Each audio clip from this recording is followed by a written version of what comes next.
Todd's Amendment by Rudyard Kipling. The world hath set its heavy yoke upon the old white-bearded folk, who strive to please the king.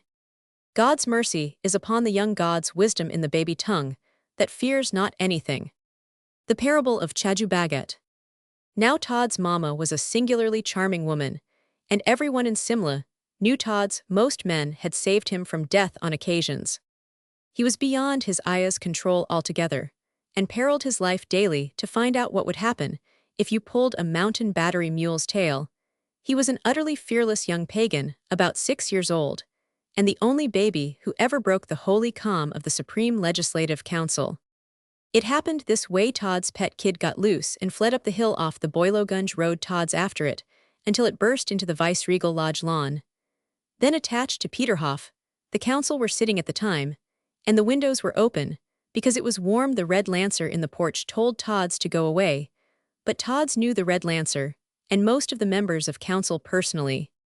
Moreover, he had firm hold of the kid's collar, and was being dragged all across the flowerbeds. "Give my salam to the long councillor sahib, and ask him to help me take Modi back," gasped Todd's. The council heard the noise through the open windows, and after an interval was seen the shocking spectacle of a legal member and a lieutenant governor helping under the direct patronage of a commander-in-chief, and a viceroy, one small and very dirty boy in a sailor's suit, and a tangle of brown hair, to coerce a lively and rebellious kid. They headed it off down the path to the mall, and Todd's went home in triumph, and told his mama that all the councillor sahibs had been helping him to catch Modi, whereat his mama smacked Todd's for interfering with the administration of the empire. But Todd's met the legal member the next day, and told him in confidence that if the legal member ever wanted to catch a goat, he, Todd's, would give him all the help in his power. "Thank you, Todd's," said the legal member. Todd's was the idol of some 80 Jampanis, and half as many Saizes. He saluted them all as "Oh brother." It never entered his head that any living human being could disobey his orders, and he was the buffer between the servants and his mammas. Wrath, the working of that household, turned on Todd's, who was adored by every one from the Dobi to the dogboy. Even Fuddeh Khan, the villainous loafer Kit from Mussoorie, shirked risking Todd's displeasure for fear his co-mates should look down on him. So Todd's had honor in the land from Boilogunge to Chota Simla, and ruled justly according to his lights. Of course he spoke Urdu, but he had also mastered many queer side speeches, like the Choti Boli of the women, and held grave converse with shopkeepers and hillcoolies alike.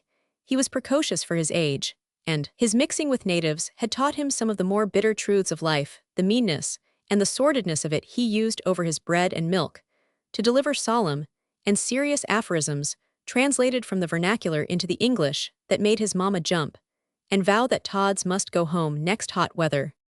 Just when Todd's was in the bloom of his power, the Supreme Legislature were hacking out a bill for the submontane tracts, a revision of the then act smaller than the Punjab Land Bill, but affecting a few 100,000 people none the less. The legal member had built and bolstered and embroidered and amended that bill till it looked beautiful on paper. Then the council began to settle what they called the minor details, as if any Englishman legislating for natives knows enough to know which are the minor and which are the major points. From the native point of view of any measure, that bill was a triumph of safeguarding the interests of the tenant. One clause provided that land should not be leased on longer terms than 5 years at a stretch, because if the landlord had a tenant bound down for, say, 20 years, he would squeeze the very life out of him.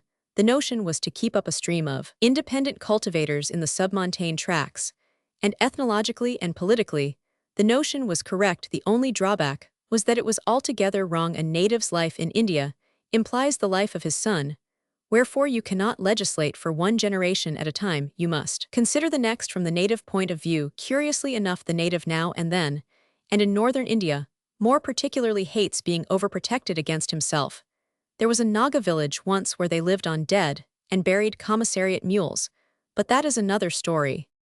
For many reasons to be explained later, the people concerned objected to the bill. The native member in council knew as much about Punjabis as he knew about Charing Cross. He had said in Calcutta that the bill was entirely in accord with the desires of that large and important class, the cultivators, and so on. And so on. The legal member's knowledge of natives was limited to English-speaking Durbaris and his own red chaprasis. The submontane tracts concerned no one in particular. The deputy commissioners were a good deal too driven to make representations, and the measure was one which dealt with small landholders only. Nevertheless, the legal member prayed that it might be correct, for he was a nervously conscientious man. He did not know that no man can tell what natives think unless he mixes with them with the varnish off. And not always then. But he did the best he knew, and the measure came up to the Supreme Council for the final touches, while Tods patrolled the Burra Simla Bazaar in his morning rides, and played with the monkey belonging to Dida Mul the Bunya, and listened as a child listens to all the stray talk about this new freak of the Lat Sahib's. One day there was a dinner party at the house of Todd's mama, and the legal member came. Tods was in bed, but he kept awake till he heard the bursts of laughter from the men over the coffee. Then he paddled out in his little red flannel dressing gown and his nightsuit, and took refuge by the side of his father, knowing that he would not be sent back. See the miseries of having a family, said Todd's father, giving Tods 3 prunes, some water in a glass that had been used for claret, and telling him to sit still. Tods sucked the prunes slowly, knowing that he would have to go when they were finished, and sipped the pink water like a man of the world as he listened to the conversation. Presently, the legal member, talking shop to the head of a department, mentioned his bill by its full name, the Submontane Tracts Riotwary Revised Enactment. Tods caught the one native word, and lifting up his small voice said, "Oh, I know all about that. Has it been murmuted yet, Councillor Sahib?" "How much?" said the legal member. "Murmuted, put thick, you know, made nice to pleased it." The legal member left his place and moved up next to Tods. "What do you know about riotwary, little man?" he said. "I am not a little man, I am Tods, and I know all about it. Dida Mul and Choga Lal, and Amir Nath Ando, locks of my friends tell me about it in the bazaars when I talk to them." "Oh, they dodo, they what do they say?" Tods tucked his feet under his red flannel dressing gown and said, "I must think." The legal member waited patiently, then Tods with infinite compassion. "You don't speak my talk, do you, Councillor Sahib?" "No, I am sorry to say, I do not," said the legal member. "Very well," said Tods, "I must think in English." He spent a minute putting his ideas in order, and began very slowly translating in his mind from the vernacular to English, as many Anglo-Indian children do. You must remember that the legal member helped him on by questions when he halted, for Tods was not equal to the sustained flight of oratory that follows. "Dida Mul says this thing is the talk of a child and was made up by fools. But I don't think you are a fool, Councillor Sahib," said Tods hastily. "You caught my goat. This is what Dida Mul says. I am not a fool. And why should the Sarkar say I am a child? I can see if the land is good. And if the landlord is good, if I am a fool, the sin is upon my own head. For 5 years, I take my ground for which I have saved money. And a wife I take too, and a little son is born. Dida Mul has 1 daughter now, but he says he will have a son soon. And he says at the end of 5 years, by this new bundobust, I must go. If I do not go, I must get fresh seals and tackastamps on the papers, perhaps in the middle of the harvest.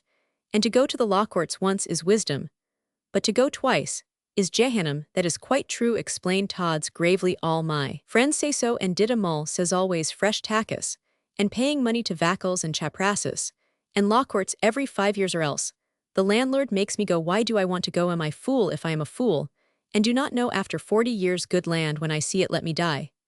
But if the new bundobust says for 15 years, then it is good and wise. My little son is a man, and I am burnt, and he takes the ground or another ground, paying only once for the tackastamps on the papers, and his little son is born, and at the end of 15 years is a man too. But what profit is there in 5 years, and fresh papers? Nothing but Dick trouble. Dick, we are not young men who take these lands, but old ones, not jais, but tradesmen with a little money, and for 15 years we shall have peace, nor are we children that the Sarkar should treat us so."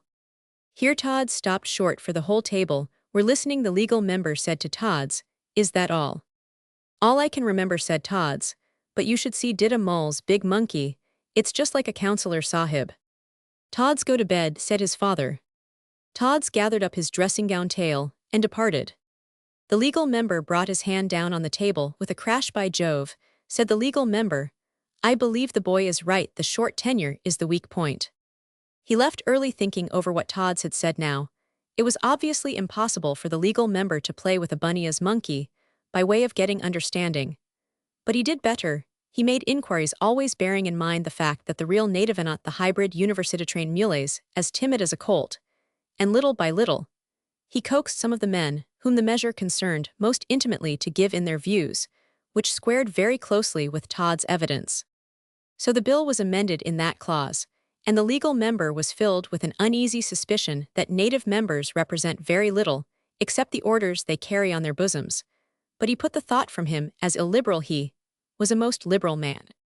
After a time, the news spread through the bazaars that Tods had got the bill recast in the tenure clause, and if Todd's mamma had not interfered, Tods would have made himself sick on the baskets of fruit, and pistachio nuts, and cabuli grapes and almonds, that crowded the veranda.